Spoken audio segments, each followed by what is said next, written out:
So guys, it's going to be quite a big day today. I've got front bumper from off an MPS and also me wings, which we're going to be putting onto here, and we're going to make the full conversion of it. Now we're just going to focus.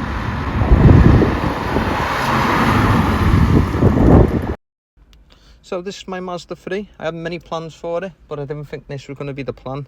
So we're going to strip it, we're going to front flip it, and we're going to scrap it. So getting started right away, we need to take these two bolts out, these two bolts, some sort of clip, and there's another 10mm bolt inside it. That should be the door straight off. You know what, these bolts look a bit easier to get to, because if I try and get there, it's just not doing it for me, so I'm going to try and get them ones. So from the inside, that is the last bolt, which is a 10. I'm struggling to get that out. I'm not too sure how that all works, but I'll work something out. So we've got the door out easy enough, but what I have learned is, like, you want to take these off first, then them, and then the ones what actually hold the door on. The passenger side is done. Gonna get started on the driver's side, get them doors straight off. Just finished off taking the driver's side doors out, and they came out a lot easier than the other side anyway.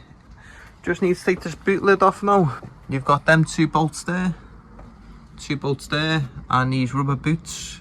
I'm assuming there's a clip inside them. I'm not too sure how they're meant to come off. So after a bit of investigation, this seems to be the washer fluid, and that doesn't have a clip either there or there. So we have to go under. You can just seal underneath. Need to get that clip, and that should all come off then. It also turns out that you just lift these out. Get that out somehow. And then they just pop out. So the boot lid came off pretty easily once everything was disconnected. Moving to the back seats, it looks like it's two bolts, one bolt, maybe two bolts there, and the bottom half was connected through them two clips to either side. On the front seats we've got a bolt either corner, and then up there. So I'm going to take the front seats out. Both seats are pretty much the same, so I get them done pretty quickly. Passenger side is out.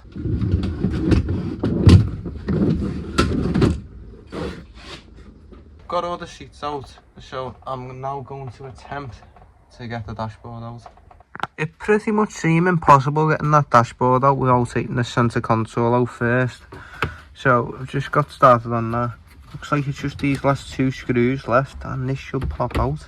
Never mind, I need to get them 8mm bolts. The centre console is actually surprisingly easy to get out. Now up to the dashboard.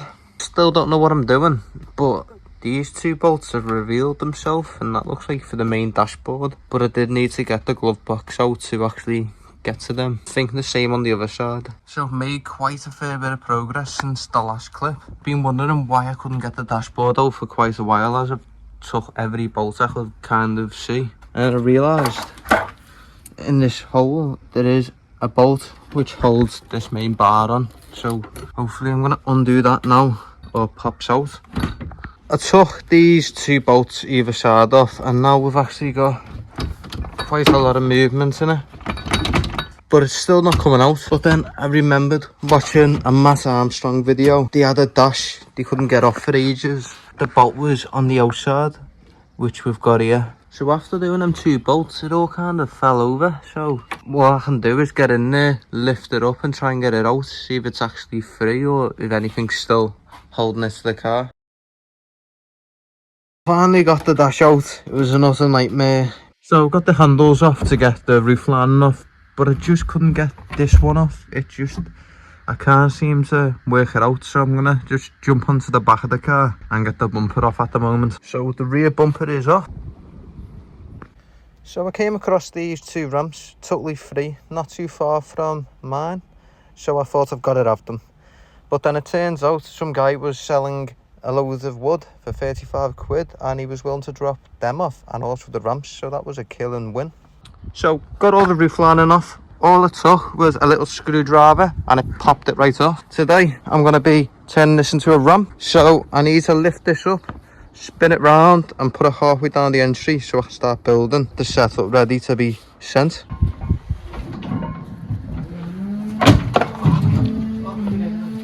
That didn't work very well, did it?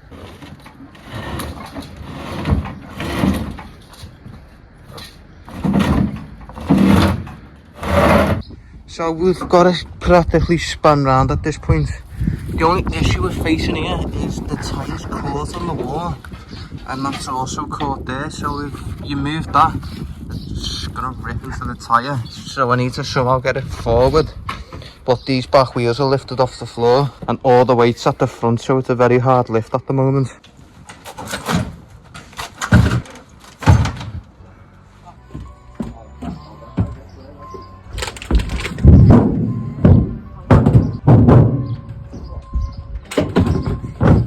So all the ramp setup is set up. Let me talk you through the setup. We've got the kicker to the roof. Inside we've got some stuff supporting the roof so it doesn't cave in. You get a good couple of tries out of it. The landing, a couple of pieces of wood, jack stands, ramps. It's pretty solid. I'm pretty scared at the moment because I know the next time I ride this I'm gonna have to send it. So after that first attempt I took a chunk out my shins, both of them, both on the pedals. So now I've got my pads on. So gonna do it again, land it this time.